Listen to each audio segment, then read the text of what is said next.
Japanophilia, a strong interest in the country, culture, or people of Japan, which is basically just a sugar-coated term for wanting a little something special at the end of that Asian massage. In the late 18th century, Carl Peter Thunberg helped introduce certain Asian objects to Europe due to his time spent at the Dutch outpost of Dejima.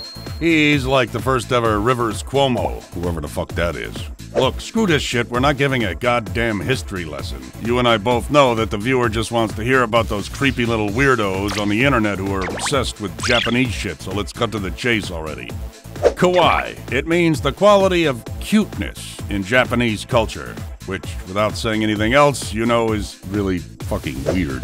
That shit will give you nightmares. It's that hyper sweet stuff with the big doughy eyes and the really high-pitched voices that's supposed to be cute, but it ends up just feeling like it was created by some deranged murderer in an overzealous attempt to lure children into his van. Christ, we've got a bunch of examples here. Pokemon, which is like dogfighting for kids. Sailor Moon, which everyone said was porn before it was a kid's show, but whether or not that's true, there's sure as hell a lot of porn for it now. One element of kawaii that's developed its own subculture entirely is Lolita fashion. Lolita fashion is a fashion subculture originating in Japan that combines Victorian-era clothing with kawaii sensibility. It comes in 5 main types.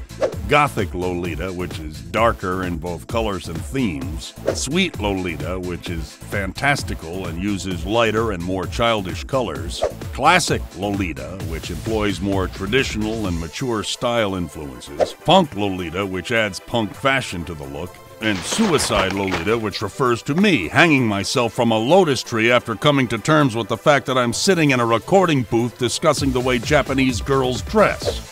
Weeaboo, or Wapanese, refers specifically to a white person who prefers Japanese culture to their own because their parents failed to raise them as well-adjusted members of society capable of enjoying foreign cultures without becoming socially retarded weirdos about it. The obsession goes well beyond collecting anime and manga, wherein the weeaboo person alters their style, speech, and appearance in order to match a stylized embodiment of Japanese culture. It's kind of like blackface, except, well, yeah, it's more or less like blackface. Holy shit, that's some serious The Grudge shit up in there. Put something nicer up for a second. Ooh, thank you. Weeaboo use Japanese words in place of some English words, refuse to eat food that isn't Japanese, consider non-manga literature to be inferior, and otherwise do whatever it takes to ensure nobody likes them.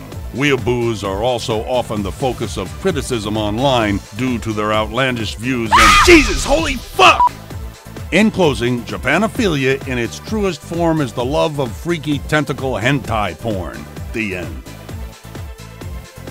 What's that thing on the right? That's a brony? Looks more like a combination of Dungeon Master and one of those adult baby fetishists.